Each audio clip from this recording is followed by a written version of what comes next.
গর্ভধারণ করার পর থেকেই গর্ভ অবস্থার প্রায় শেষের দিকে নর্মাল ডেলিভারির জন্য অনেকেই চেষ্টা করে থাকেন। তবে সেই চেষ্টাটা যদি প্রথম থেকেই হয়ে থাকে তাহলে নর্মাল ডেলিভারি অনেকটাই সহজ হবে। কিছু কিছু খাবারের মাধ্যমে জরায়ুর মুখ সংকুচিত হয়, যেটি গর্ভ অবস্থার প্রায় শেষের দিকে নর্মাল ডেলিভারি করতে সাহায্য করে। তারই মধ্যে গর্ভ অবস্থার প্রথম থেকেই যে খাবারগুলো খাওয়া দরকার, সুষম পুষ্টি সমৃদ্ধ খাবার।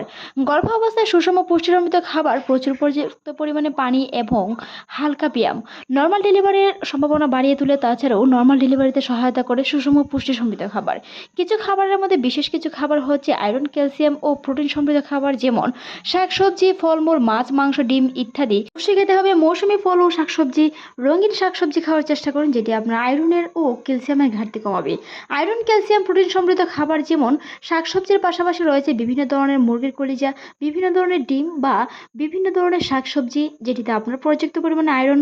কচু শাক, বিভিন্ন ধরনের লাল শাক অর্থাৎ রঙিন শাকসবজি খাওয়ার চেষ্টা করুন, যেটি আপনার জরায়ুর মুখ সংকুচিত করে পরবর্তীতে নর্মাল ডেলিভারি করতে অনেক সহায়তা করে। অবস্থায় আয়রন ও ক্যালসিয়াম খুবই জরুরি, কারণ গর্ভ অবস্থায় বাচ্চার বৃদ্ধির সাথে সাথে মায়ের শরীর সুস্থ রাখতে অনেক কার্যকরী করে আয়রন ও ক্যালসিয়াম।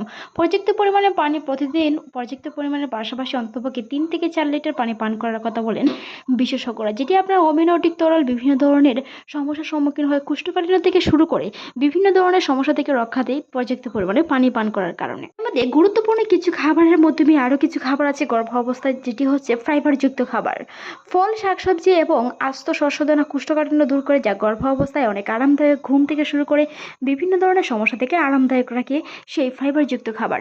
অবশ্যই ফাইবারযুক্ত খাবার গর্ভ অবস্থায় অ্যাড করে নেবেন। মনে রাখবেন, স্বাস্থ্য ও পুষ্টি সমৃদ্ধ খাবারের পাশাপাশি সেই খাবারগুলো অবশ্যই খাদ্য তালিকায় রাখতে হবে। স্বাস্থ্যযুক্ত ও চর্বি, ওমেগা ও ফ্যাটিন প্যাটি স্বাস্থ্যযুক্ত খাবার, যেমন মাছ ও স্বাস্থ্য অবস্থায় বা গর্ভ অবস্থায় অনেক ভালো। বিভিন্ন জাতের মাছ গর্ভ অবস্থায় খেতে পারেন, সেটি ছোট মাছ হতে পারে বা বড় মাছ হতে পারে। অবশ্যই মাছ খাদ্য তালিকায় অ্যাড রাখবেন।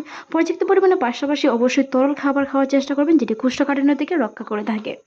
অবস্থায় অবশ্যই হাঁটাহাঁটি করবেন। মনে রাখবেন, হালকা ব্যায়াম অথবা ডাক্তারের পুষ্টিবিদের পরামর্শ নিয়ে নিয়মিত হাঁটাচলা করতে হবে, যেটি পেলভিক ও এলিয়াকে নমনীয় রাখে, যেটি নর্মাল ডেলিভারিতে সহায়তা করে। ওজন নিয়ন্ত্রণে রাখতে হবে। গর্ভাবস্থায় অতিরিক্ত ওজন বেড়ে যাওয়া যেন না হয় সেই বিষয়ে অবশ্যই খেয়াল রাখতে হবে। মনে রাখবেন, পর্যাপ্ত পরিমাণে ওজনের কারণে বাচ্চা নর্মালের সন্তান নাও হতে পারে, তাই আপনার ওজন ও উচ্চতার কারণে যেন কোনো ধরনের সমস্যার সম্মুখীন না হতে হয় সেই বিষয়গুলো খেয়াল রাখবেন। উচ্চতার সাথে আপনার অবশ্যই ওজনটা ঠিক রাখার চেষ্টা করুন। পাশাপাশি টক দই খেতে পারেন, গর্ভাবস্থায় খেজুর খেতে পারেন, বাদাম বীজ এগুলো খেতে পারেন, যেটি আপনার শিশুর বুদ্ধি বিকাশে সহায়তা করবে আর ও দাঁত গঠনে সহায়তা করবে।